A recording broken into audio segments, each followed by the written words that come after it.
Economists in India have become useless. They can't even forecast GDP correctly.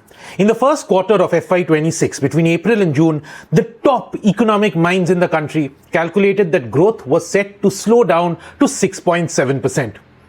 The GDP data came out at 7.8%.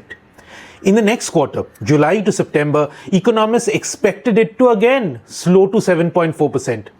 Instead, it raced up even higher to 8.2%. By the way, even RBI's forecast was just 7%. Forget getting the quantum of growth right. The community is not even able to correctly get the direction in which the economy is headed.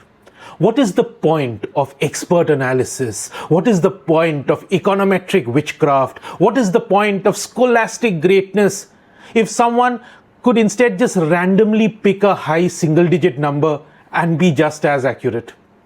To their defense, though, they are a bit helpless. The inconvenient truth is that increasingly GDP data has been divorced from reality. The trends that one sees in the economy, things like auto sales, corporate results, industrial production, trade, travel, etc., aren't quite getting mirrored in the GDP data. Think about it. According to official numbers, in the first half of the fiscal year, India grew by a warp speed of 8%. 8% growth at a time when Trump imposed 25% and then 50% tariffs on India. 8% growth at a time when exports and industrial production has slumped. 8% growth when corporate sales have been sluggish, urban consumption weak, and FMCG companies treating this year as if it's a bad dream.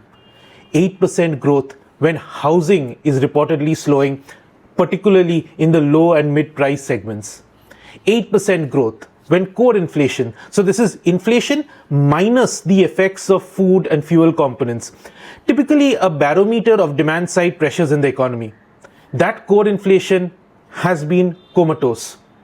8% growth at a time when the government is struggling to reach its annual targets for income tax, for corporate tax, for GST collections, which have all been weak this year. 8% growth where everyone is debating about 8% growth. And probably the most telling aspect of all of this is that nominal GDP growth is falling. Now, for most components of GDP, the government doesn't get the actual amount of things produced, but rather the value of things sold in rupees terms. Broadly speaking, this is nominal GDP. From nominal GDP growth, you minus a measure of inflation, also known as GDP deflator, and you get real GDP growth, the same 8.2% that everyone is talking about. So here's the problem. Nominal GDP growth has been falling. It was close to 11% in the Jan to March quarter. It is currently 8.7%. By the way, nominal GDP growth is what determines an employee's salary growth or a company's earnings or the government's tax collections. Now, some of you might say, so what? This has fallen because inflation has also fallen. And you're right.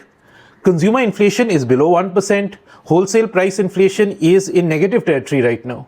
So, if inflation is low, isn't it natural that nominal GDP growth will also be low? Why are you then making such a big deal of this? So, we did a whole episode of the Bond Economist on this issue. I'll leave a link in the description. Look at periods of low inflation. Look at periods of high inflation. Both nominal and real GDP growth go up and go down. But most times, they're almost parallel. You know what is rare? Real GDP growth going in one direction and nominal GDP growth in another direction, like it has been the case in the past 6 months. Real GDP growth is racing up and nominal GDP growth sinking down. If activity was strong, nominal GDP growth wouldn't have been so weak, it wouldn't have been falling. And by the way, all of this confusion on data has real world consequences. It makes life difficult for the RBI and the government. Because what should they do?